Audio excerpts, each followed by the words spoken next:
And I would have already said words here and there in bits and pieces. Here you have to know that the manifestations in primary hyperpara usually would be subtle, and most likely if it is a hyperplasia, it would be very subtle. You won't see the disease for years together. However, if it is an adenoma, sometime it could be abruptly happening. But mostly remember this mnemonic, which is bones, stones, abdominal moans, and psychic groans.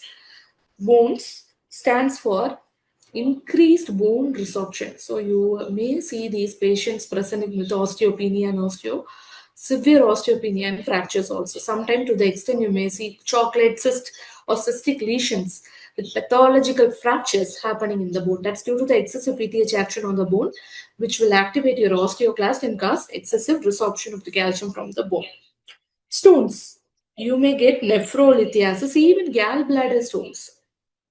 Okay, pancreatitis can happen. Nephrolithiasis can happen. Abdominal moans due to the hypercalcemia, the peptic ulcers would be higher.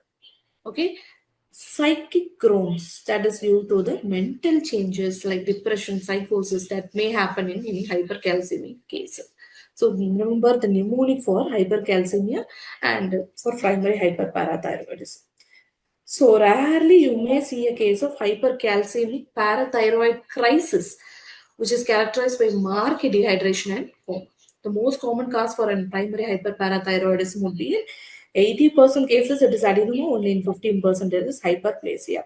And when I talk about hyperparathyroidism, remember MEN1, MEN2A, hyperparathyroidism jar tumor, which is a problem with CDC73 mutation, which encodes a protein called parafibromin. This usually keeps your parathyroid glands under check, and when they undergo a mutation, it would be floridly manifesting with hyperparathyroidism.